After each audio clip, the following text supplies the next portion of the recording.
Well, now it feels like winter. We got about 8 to 10 inches of snow over the weekend, and it was -8 this weekend, -8 Fahrenheit. But with the wind, it says it feels like -25. So we finally got a good heavy snowfall, and we're into some below zero temperatures. So definitely feels like winter now. The good news, we are totally set on water for the year with all this snow. That last snowfall that we got a few videos ago, most of that kind of melted. We still had an inch or two on the ground, but it was starting to get dirty, you know. But now this fresh blanket of a good 8 to 10 inches is definitely going to put us in good shape.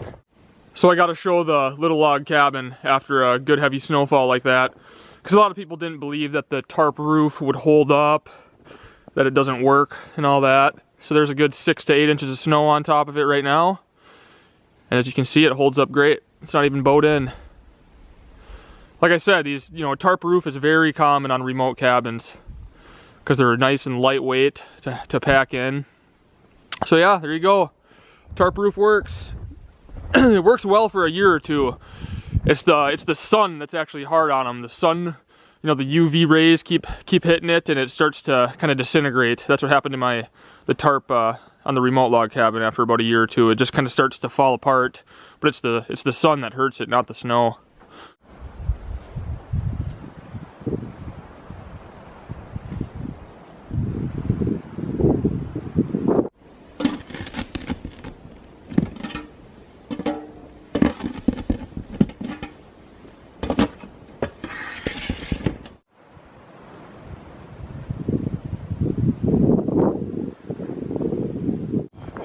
Yeah, it's officially a winter wonderland.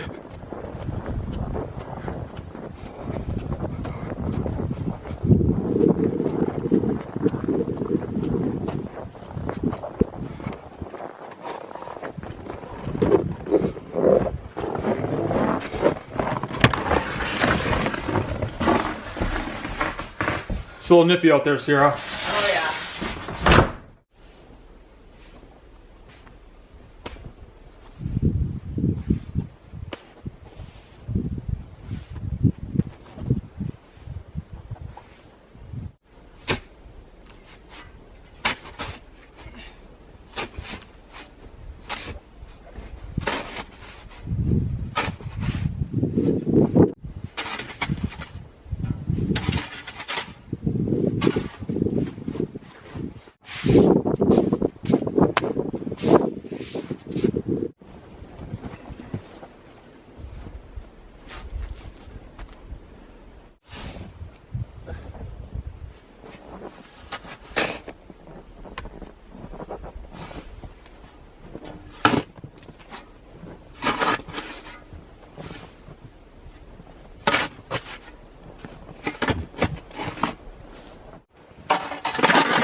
So obviously it would be a lot better if these were up off the ground on a stand, and I will build one of those. I've seen some pretty good ideas that people, some good easy stands people make out of PVC pipe.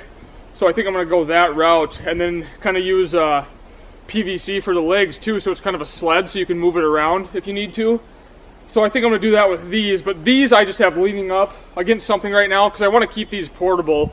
I don't want to permanently install these because they're nice. These are those EcoFlow ones. They fold up into a suitcase, and I want to keep those portable for winter trips, winter camping trips, and summer camping trips. That way I can charge up batteries and all that, and to be able to film and share it with you guys. So I don't think I'll ever mount those. Those are really awesome panels, and they work really well just leaned up like that. But these I do want to. These will be permanent, so I need to figure out something better here. We'll go check on the chickens. Checked on them this morning, gave them water, because of course their water freezes, overnight, but I just come out first thing in the morning before it even gets light and give them fresh warm water. And on a day like today, I'm sure it's probably already frozen because it's 10 a.m. right now, but we'll see. But the chickens are doing fine in the cold. This morning it was -8 degrees Fahrenheit and felt like -25 with the wind chill. And they weren't even huddled up or anything. They were just doing chicken stuff, just like a summer day, so. Hi, chickens! And look at that, we've even got 2 fresh eggs. I picked up 3 this morning when I came out, so they're still laying eggs even in minus 8 degrees. Good girls. Their water is frozen.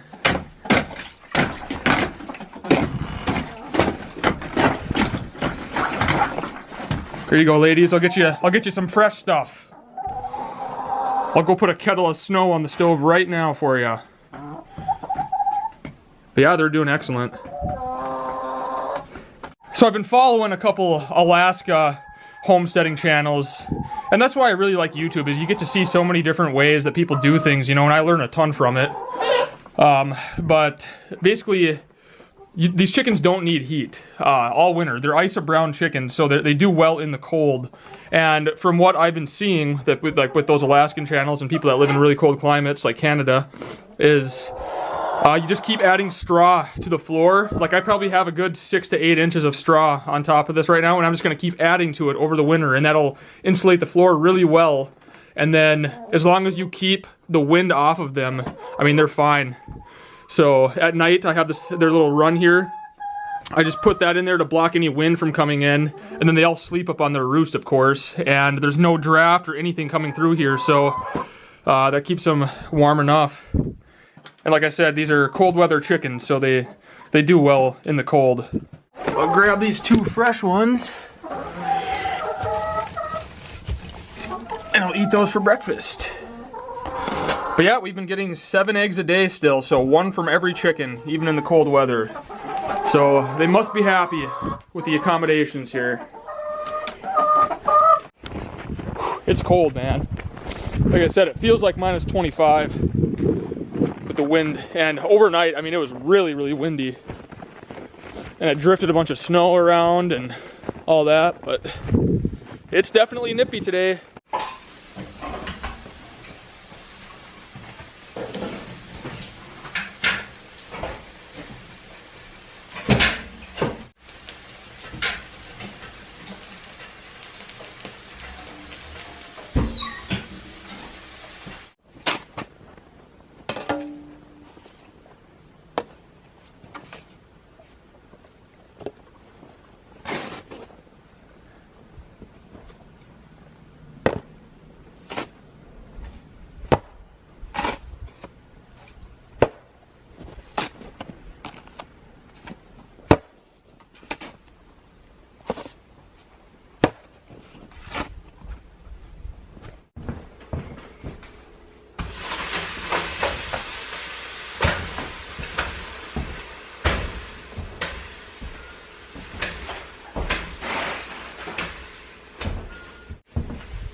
So I am aware that they make those heated chicken waterers and those heated bases that you can put underneath their water to keep it from freezing.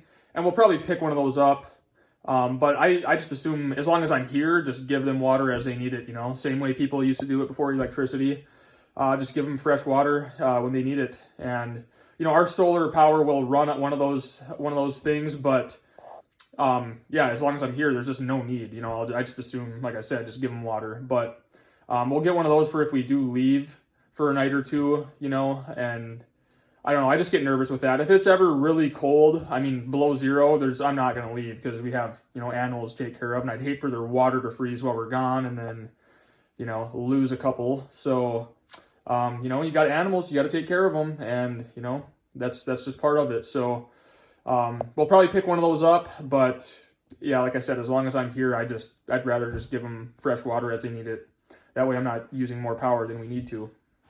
But I've calculated it out, and our solar power will run, I mean, if the solar batteries are fully charged, it'll run one of those waterers for 3 days. So that's pretty good. But like I said, I just hate to have that thing malfunction or something, you know, while you're gone and have had issues. But I've really been researching off-grid and chickens. You know, this is new to me. This is my first time having chickens, but this is my first winter having chickens, and it's kind of a totally different ballgame when you don't have, you know, standard electricity. So I've been looking up everything there is, all the little tips and tricks. I've tried everything at this point now. I've tried the salt water bottles. You can put that in their water as like a float, and it's supposed to help. that didn't, it helped a little, but not much. It still froze. I've tried ping pong balls. You know, people say to throw those in there because they're always moving. You know, anytime a chicken moves, it'll move those ping pong balls around in moving water. Obviously, it takes colder temps to freeze. Tried that, and that didn't work either. So I don't know. I mean, those heated water bases or those heated chicken waters are just the only way to go, I think. But I've tried it all, and yeah, we're just gonna have to get one of those, I think. Skeeter and I are going to check the trail camera right now. Looks like this was a trail before Skeeter ran all over it, but some deer came through here.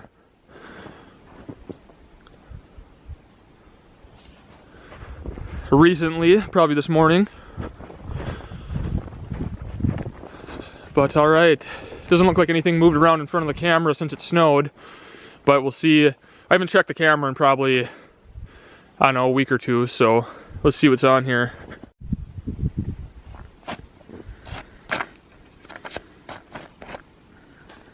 So this camera didn't have much, just deer, but I caught this nice big buck here. Looks like he survived the hunting season, which is good.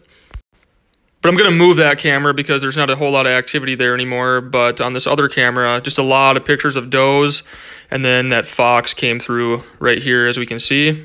But now that there's snow on the ground and with the temperature change, they kind of are taking different routes now, but I know kind of where they're all going now, and I know where there's fresh fox tracks pretty consistently, so I'm going to move the cameras around now, and we'll probably catch some pretty cool stuff. But even though it was just a lot of deer, they're still fun to look at. They're really pretty in the wintertime.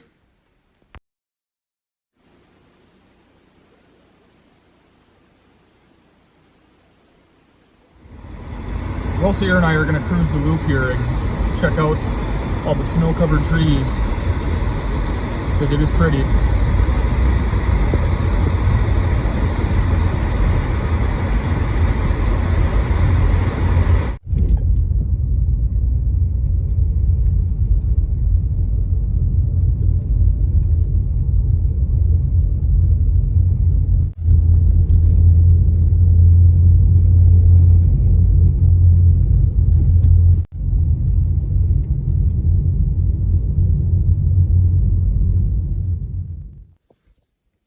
I want to show you guys my wild game bird feeder situation here.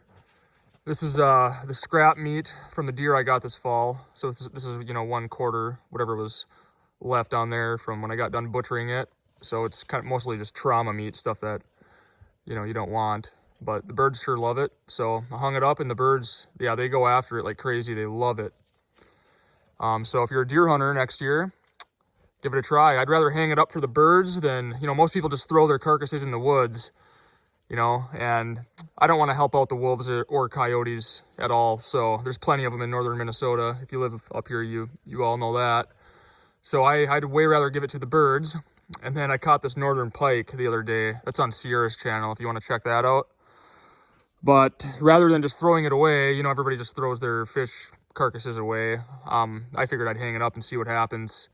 You know, try to let nature take its course, rather than just having it go to the landfill. And a couple birds have landed on it so far, but I think they're still kind of checking it out. But I'm sure they'll slowly pick away at that over the winter too. But they definitely love the deer scrap meat. And then this suet feeder also has, that's like tallow and all that, you know, stuff that you're trimming off your meat when you're butchering it. And I filled that whole entire suet thing up with it, and there's not much left. It was completely packed full. So they're going after the scrap venison. So give it a try next year. You'll be a popular hangout spot for the birds because you're giving them something that nobody else is. You know, not just the same stuff that everybody else buys from the store. You're giving them the good stuff, the natural organic meat, giving them some good energy. But yeah, the fish was kind of more of an experiment. I didn't know if they'd go after that or not. Like I said, you know, rather than it just going to complete waste in the landfill, I figured hang it up and see if the birds want to go after it. But if after a while they decide they don't like it and they're not really using it, then I'll just bring it and give it to my pine marten buddy that broke into my log cabin, because pine martens love fish. And even though he broke into my cabin, I mean, pine martens are cool. I'd like to have him around the cabin. It doesn't bother me any, so I'll give that to him and he can enjoy a nice little tasty meal, give him some good calories over the winter.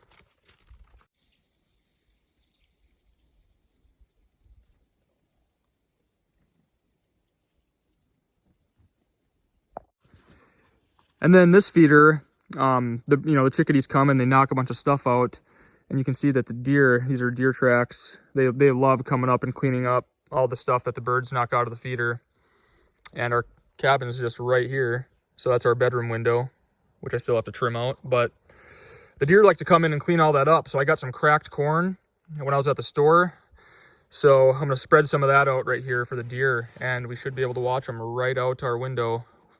So hopefully we can watch the deer in the evenings come in to feed. It'd be a lot of fun.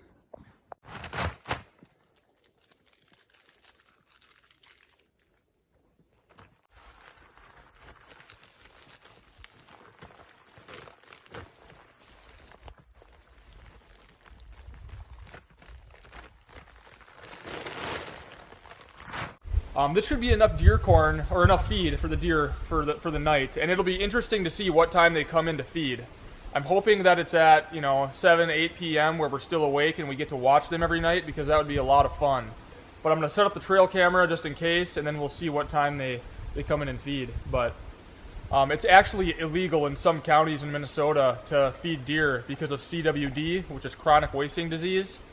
And the reason it's illegal in some counties is because when you feed deer, that herds them up. They'll gather around and eat this, and they don't want it to transfer the disease, amongst the deer. So that's why it's illegal in some counties. But in our county, there's no traces of CWD, so it's legal here. In fact, the deer feed was flying off the shelves when I was at the store. I mean, everybody was buying it, so a lot of people are feeding deer around here. But anyways, I know this video is kind of random, just a bunch of random clips, but it's just kind of what we were doing this week. But we'll be doing some fun stuff and knocking out some other little projects here pretty soon. So stay tuned. And as always, I appreciate you watching. We'll see you on the next video.